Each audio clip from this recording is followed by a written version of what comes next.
Hello, welcome back to the channel. Thanks for joining me in another of my monologues. Today, I wanted just to bring you a bit of an update on Biggleswick, the town that wouldn't comply. Yesterday, Julia and I managed to finish the 411 pages that it is, the final sort of hour version of proofreading. Tried to get and eliminate all the errors as we saw fit, and we got to the very end. So I've now ordered the final proofreader copies of this to go to my proofreaders, two wonderful volunteers who have said, yes, I can do that for you.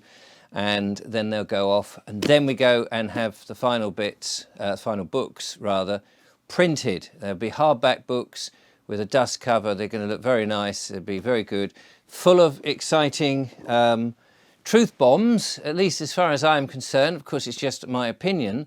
Everybody's got their version of the truth, but based on a number of the people that I've interviewed over the last few years, I thought it would be good to encapsulate some of those truths that they've given me and I've thought about and perhaps moulded to my own ideas into a book form, albeit a fiction story, with solutions perhaps to the dystopian future that has been laid out for us by things like the New World Order. And now, I wanted to pick up on one of the things that goes on in the book today, because I often get emails, as you know, and sometimes these emails are people who are pushing back against some of the tyranny that is pushed against them. Very often what's known as offences. You know, somebody somewhere, an officialdom somewhere, through a camera often, or just a procedure that's not hurting anybody, it's not injured anybody, there's no real crime as such, but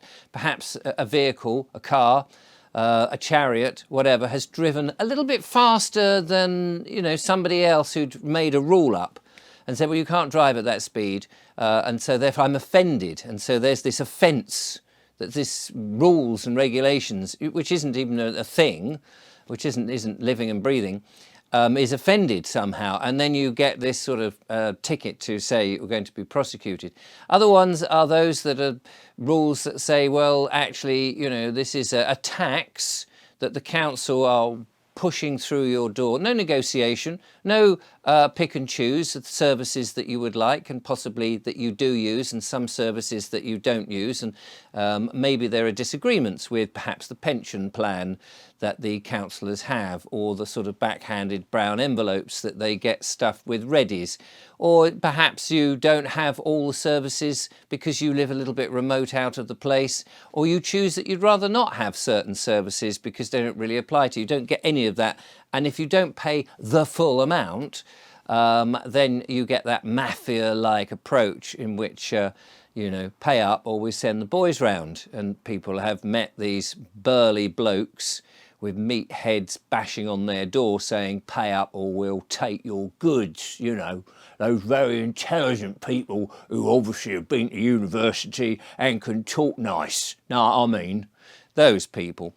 And what's interesting is I get a number of people emailing me sort of pushing back, and they say, Richard, I've written this letter. I thought I'd show it to you in case, you know, you've got any observations. Now, I'm not an expert in any of this. I'm an expert in my own life, and I deal with things in my own way, as indeed we all do.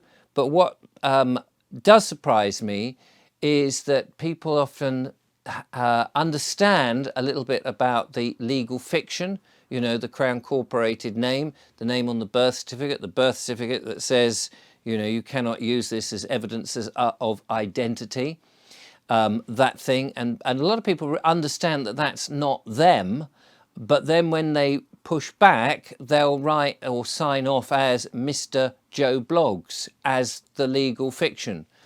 And I thought it was worth mentioning this. I mean, this comes up in the book, you see, because, as I say, it is the town that's pushing back against various numbers of the tyranny that we're all having to face.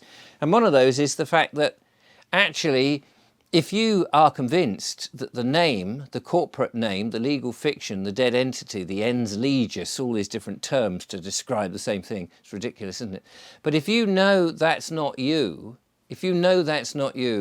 then why the devil are you writing back to these entities who don't even exist themselves, they're not living and breathing, as the dead entity. That's what I find that quite surprising, especially those people who understand that that name's not them, rather than just saying, hang on a minute, this letter has arrived to somebody called Mr. Joe Bloggs or Fred Bloggs or whatever it is. Actually, that's not me. As I always say, I look at it and I think, well, you may as well be writing to Mr. Sherlock Holmes, a complete mythological character by Arthur Conan Doyle. So it's not to me, this thing, and I'll either just send it back saying, well, undelivered, I don't know who you're writing to. I did with one particular company who were writing me, said the person you're writing to is deceased, because it is a deceased non-entity, a dead entity, so it has to be deceased. But often I will just write and simply say, look, this letter has arrived at my home, and if, I don't know who you're writing to, but if it's me you're writing to, well, my Christian name is Richard, and you're very welcome to write to me and I'll happily respond, but do get my name right. The name is Richard. I don't put the surname. I don't put the two names together. The surname people will think of as, well, that's the family name, isn't it? And so how else will I identify you? Well, it's entirely up to you what you do, of course. I'm just saying what I do. And it does seem to sort of help, really. A lot of these issues seem to go away because if you're just a forename, if that's your Christian name, you're very difficult to contract with in the commercial world. Let's just put it like that. Anyway, I just thought I would say that, but a lot of people are somehow getting, I don't know whether it's confused, they're doing it on purpose, or perhaps they're staying within the Acts and Statutes and they want to fight with the other system's system. I prefer to stay out of it altogether and just say, look, you know, at the end of the day, my name's Richard. I don't know who this other character is. I didn't make it up. In fact, somebody else made it up, registered it, copyrighted it, put it on theirs, making money out of it. I've got nothing to do with that. It's not me. Thank you very much indeed. And if you do want to know a little bit more about that, when the book comes out, you'll see how all of those sort of things are utilised in the town of Biggleswick, the town that wouldn't comply. And I think the fiction is a very good way of putting both points, because characters can argue that, well, what does that mean? Well, it means this. Well, what about that? Well, that means this. So you can make the characters have a debate.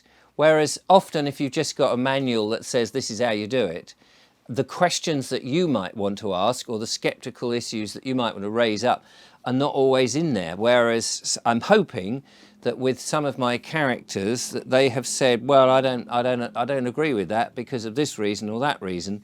And then the other characters have said, well, let me help you explain it in a different way.